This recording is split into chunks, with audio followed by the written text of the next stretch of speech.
म्हणजे ह्या गोष्टी ज्या आहेत की सॉइलचा दर्जा तपासणं वगैरे एआय त्यात कसं आलं? एआयचं ॲप्लिकेशन म्हणजे फॉर एक्झाम्पल आता आपण ऊसामध्ये घेतोय, तर ऊसामध्ये आम्ही काय केलंय की मी हे दाखवतो की शेतकऱ्याला हे कोकोपीट आहे, त्याच्यामध्ये रोपाची लागवड केलेली आहे. RHP नावाचं एक तंत्रज्ञान आहे जे युरोपियन युनियननी कोकोपीट निर्मितीसाठी रिकॉग्नाइज केलेलं आहे. ते तंत्रज्ञान आपण वापरतो आणि तो मीडिया वापरतो. हे भारतात इतर ठिकाणी वापरलं जात नाही. त्यामुळे हे जे व्हाईट रूट आहेत हे दिसतात, ह्याची निर्मिती 18 ते 21 दिवसात होते आणि हे न्यूट्रिएंट ॲब्झॉर्ब करणारे मूळ आहेत.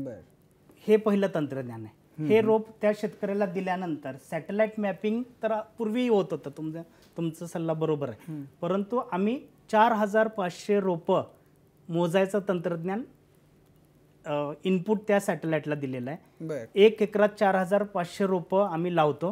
4500 रोपाला त्याला जेव्हा फुटवे येतात इथून, तेव्हा 8 ते 10 फुटवे आले पाहिजेत अशा पद्धतीचे रेकमेंडेशन आपण देतो. आणि एका एकरमध्ये 40 ते 45 हजार मिलेबल केन जे क्रशिंगला जातील याची आपण म्हणजे बेरीज आणण्याचा प्रयत्न करतो.